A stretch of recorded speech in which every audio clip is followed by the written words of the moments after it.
اللہ اللہ اللہ اللہ۔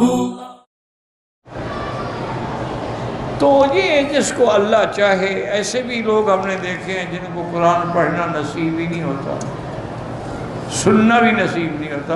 میں نے کئی لوگوں کو دیکھا، تراویح کھڑی ہے، نماز ہو رہی، وہ سو گئے۔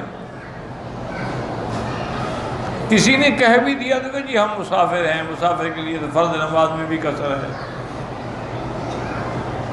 اللہ کے بندے، مسافر ہونے پر ہمارا عقیدہ ہے کہ مسافر کے لیے قصر ہے، مسافر کے لیے روزہ نہ رکھنے کی رعایت ہے، اس میں کوئی شک نہیں۔ لیکن آگے آپ نے نہیں پڑھا قرآن کو، وَأَن تَصُومُوا خَيْرٌ لَكُمْ، اگر روزہ رکھو تمہارے لیے بہتر ہے۔ یعنی سفر میں روزہ نہ رکھنے کی اجازت ہے، یہ نہیں حکم ہے کہ بالکل نہیں رکھنا، لیکن حکم آگے یہی ہے کہ اگر رکھو تو تمہارے لیے بہتر ہے، کیونکہ پھر رمضان تو نہیں ملے گا نا، قضا کرو گے تو کسی دوسرے مہینے میں کرو گے، رمضان کے برکات و ثمرات تو نہیں ملیں گے۔ تو اسی طریقے سے الحمدللہ ثم الحمدللہ۔ اور پھر تھوڑا سا اگر آپ ذہن پہ زور دیں، سفر تو میرے مدنی کا تھا کہ اونٹنیوں پہ سفر ہوتا تھا، گھوڑوں پہ سفر ہوتا تھا، یعنی 8 دن کے بعد حضور مدینہ پاک سے مکہ پہنچتے تھے۔ آپ تو 3 گھنٹے میں پہنچ جاتے ہیں۔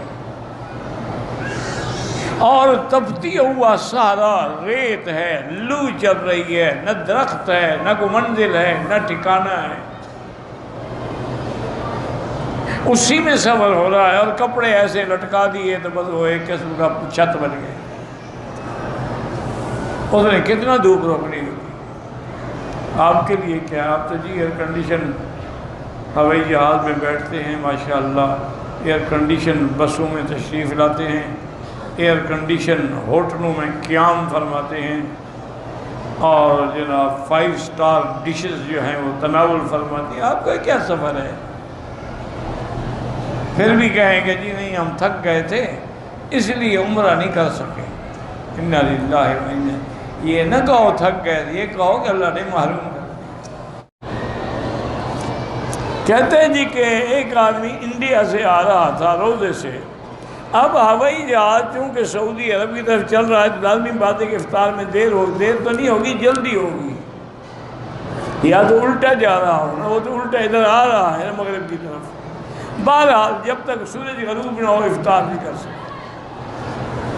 یہ بڑی بے وقوفی ہوتی ہے ایئر لائن والوں کی۔ میں ایک دفعہ خود جہاز میں بیٹھا ہوا تھا، جہاز نے کراچی سے اڑنا تھا، جہاز اڑا تقریباً کوئی آدھے پونے گھنٹے کے بعد انہوں نے اعلان کر دیا کہ جی کراچی میں افطار کا وقت ہو گیا ہے، لہذا ہم کھانا چلا رہے ہیں، روزے والے افطار کر رہے ہیں۔ میں نے کہا ظاہر سامنے تو سورج کھڑا ہے، خدا کا خوف کرو، سورج نظر آ رہا ہے، جہاں جا رہے ہو وہاں کے وقت کا حکم ہوگا، نہ کہ کراچی کا حکم ہوگا۔ پھر مان لی بات انہوں نے، لیکن بڑی مشکل سے۔